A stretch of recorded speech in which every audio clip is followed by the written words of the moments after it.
Well, I am here again, and this video has to do with Donald Trump.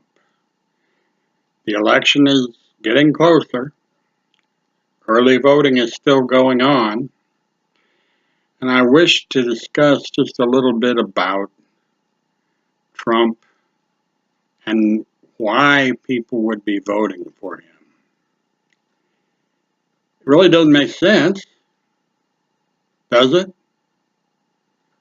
Trump supporters are probably just tired of business as usual. He's such a departure from politically correct politicians that we've always dealt with before. He doesn't worry very much about what he says or what his people think. The people who support him are the kinds of persons who used to have thoughts that they could voice in their neighborhood bars and things like that when they were all kind of sitting around and had a few beers and nobody made them feel ashamed of what they were saying. But if they were out in polite society, as Trump would say, people like liberals, including especially Hillary Clinton and Barack Obama and Elizabeth Warren and Bernie Sanders even,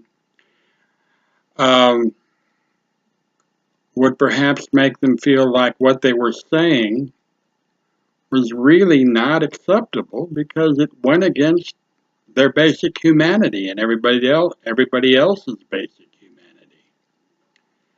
Donald Trump's telling them that there's nothing wrong with thinking that way. And he says it's okay. So he invites the misogynists and the racists and child abusers and other malcontents to join his crowd of worshipers. And that's really what they are, unfortunately, almost worshipers. And be not afraid to express these thoughts as they are all together with people who think the same sort of stuff. And Trump tells them it's all right. He tells them that's American. It's the way they should think. And he says that people like Hillary Clinton and the other liberals have just suppressed them and not let them be true Americans. And they've been all concerned about political correctness, and they talk, but they don't do. Meanwhile, corporations, especially the corporations that are involved in making weapons for war and those who sell weapons to neighborhood personnel who had no courage for fighting wars, but they feel empowered if they march around carrying weapons, assault rifles or anything like that, and can intimidate their neighbors and maybe even intimidate people at the voting booth, at the poll station. The military-industrial complex has been working in the background to secure greater political clout and earn huge profits by manipulating the fears and the thoughts of these people.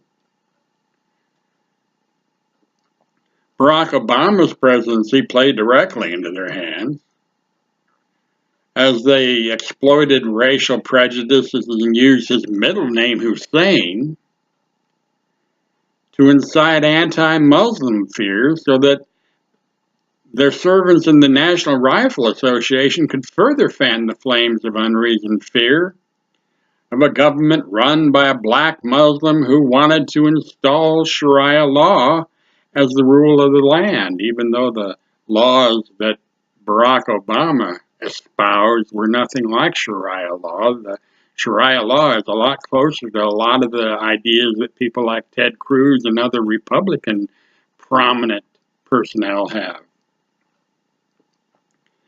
The fact that none of the things said about Obama were true never halted the rumor mill which constantly circulated through the social media outlets and the internet, claiming that Obama was not a native born citizen and that there would soon be a march on Washington, D.C., and the white American forces, such as the Oath Keepers, a bunch of charlatans and cowards themselves, would soon take the country back and make America great again.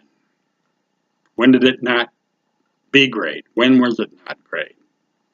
But anyway, it's a theme which Trump quickly adopted. The people who were supporters of this thinking were convinced they were a majority of the population, and the fact that the many supposed marches on Washington to impeach Obama, which were organized, never drew many participants, and people didn't show up at all, really, basically.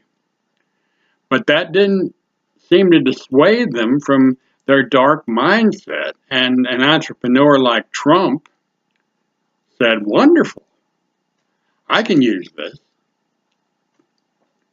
So even though his message, if you think about it as a human being, as somebody who cares about others, is kind of counterintuitive, it works if he manipulates it into kind of a dark, self-serving history and a historical perspective.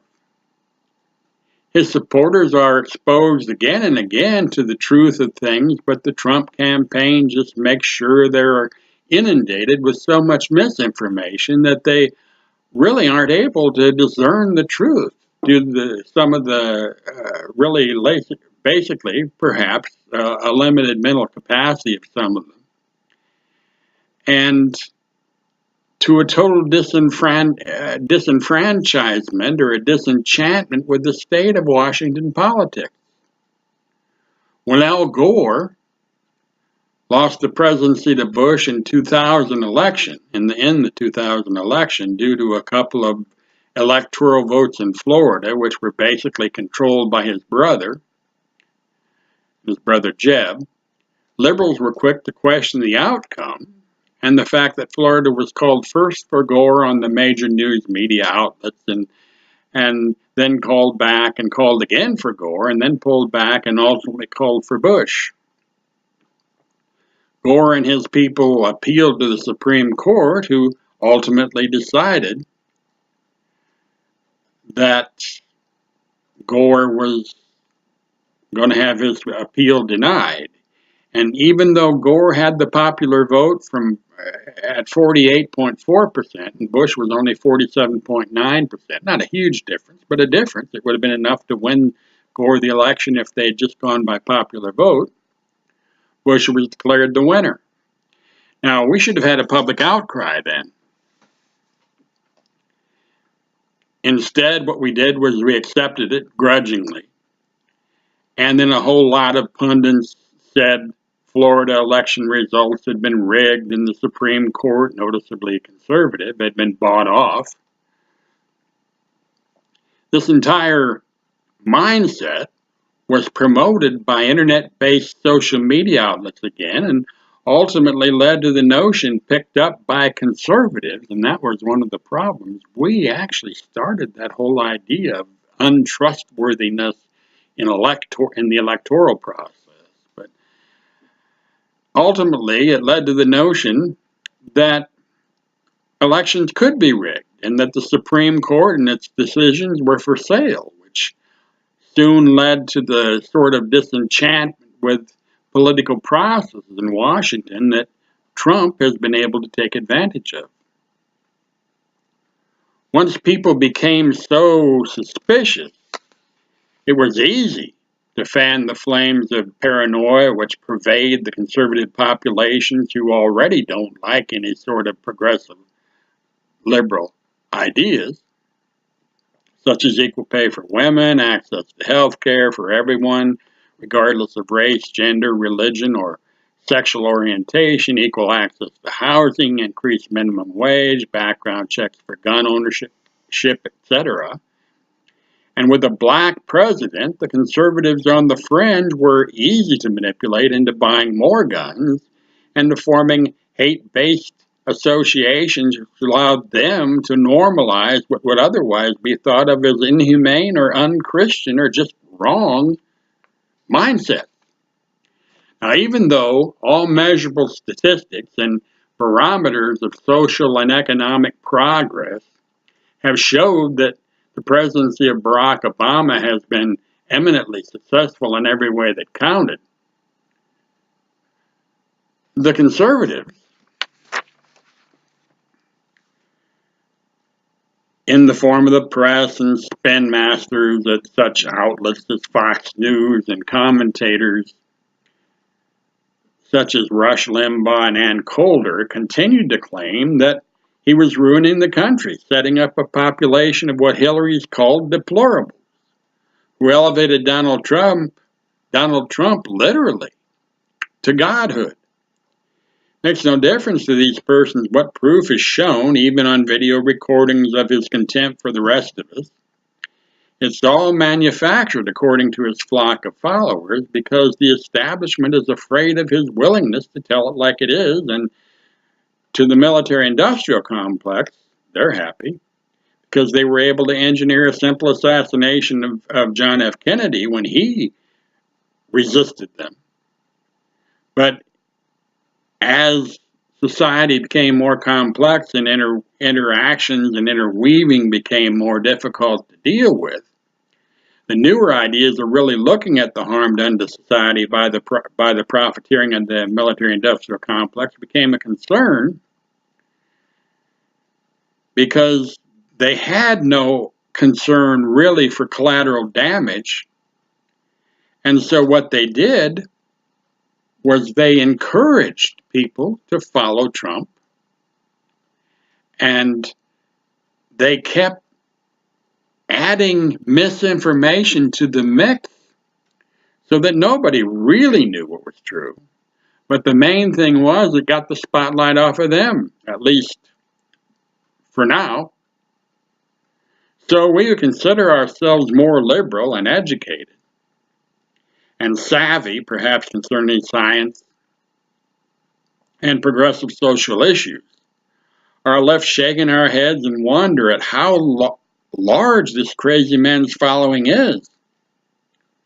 How is it possible for normal thinking adult persons with at least some concern for and belief in the kindness of strangers to even consider participating in this insane stupidity?